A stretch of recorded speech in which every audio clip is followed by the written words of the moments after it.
أسعد الله أوقاتكم مستمعينا الأعزاء. نشرة موجزة للأخبار أقدمها أنا هوجين هادي من إذاعة هيفي اف ام، والبداية مع أبرز العناوين.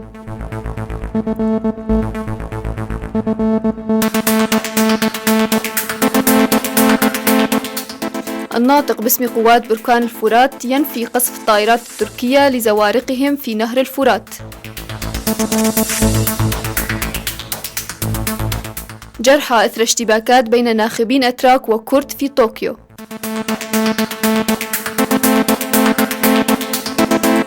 البيشمركة تبدأ معركة السيطرة على شنغال بمساندة التحالف الدولي.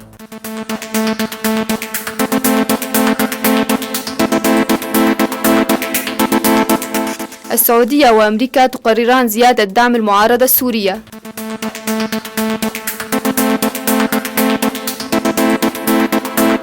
مواطن كردي يشارك في الانتخابات الأوكرانية.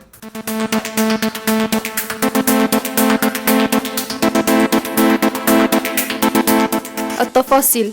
نفى الناطق الإعلامي باسم قوات بركان الفرات في تصريح له ما ورد في بعض وسائل الإعلام التركية من قصف المقاتلات التركية لقاربين تابعين لوحدات حماية الشعب عند محاولتهما العبور إلى جرابلس. وأكد شرفان درويش الناطق الإعلامي باسم قوات بركان الفرات أن تلك المعلومات تأتي في سياق حملة تضليل إعلامي لتشويه سمعة قواتنا بعد تشكيل قوات سوريا الديمقراطية.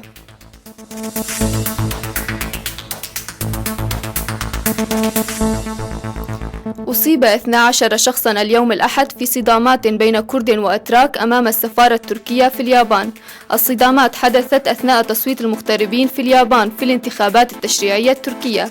وكما أصيب عنصران من الشرطة اليابانية عندما تدخلت لإعادة تنظيم الأوضاع في السفارة واستئناف عمليات الاقتراع. وكالة الأنباء اليابانية قالت إن الاشتباكات بدأت عندما قام كرد برفع علم حزب تركي مناصر للكرد. يذكر أن اليوم الأحد هو آخر موعد لاقتراع المغتربين في الانتخابات التشريعية التركية.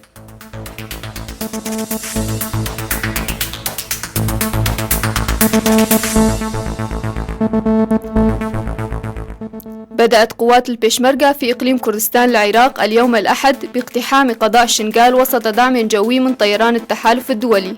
وصرحت قيادات عسكرية أن قوات البيشمركة مدعومة بطيران التحالف شنت صباح اليوم هجوما واسعا على مناطق جنوب قضاء شنغال بغية تحريرها من سيطرة تنظيم الدولة الإسلامية داعش. يذكر أن تنظيم الدولة الإسلامية داعش كان قد سيطر على قضاء شنغال ذو الغالبية السكانية من الكرد الإيزيديين بعد سيطرته على مدينة الموصل أواخر العام 2014.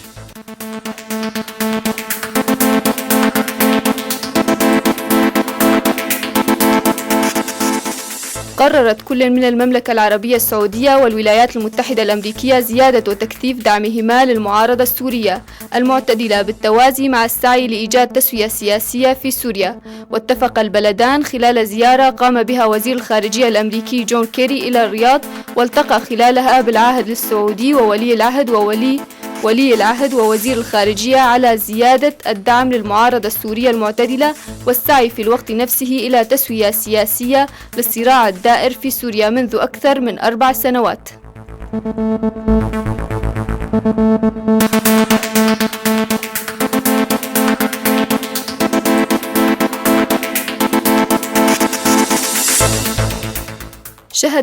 شهدت الانتخابات المحلية التي انطلقت اليوم الأحد في أوكرانيا مشاركة مرشح من أصول كردية من غرب كردستان.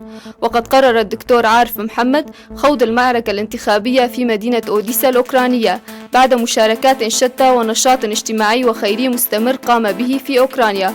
وحول قراره بالترشح للانتخابات للنيابة بمجلس المحافظة، قال عارف بأنه لم يتخذ هذا القرار إلا بعد أن شعر بثقة كبيرة من أصدقائه وزملائه وتشجيع كبير من الشخصيات الاعتبارية في الوسط الأوكراني المحلي.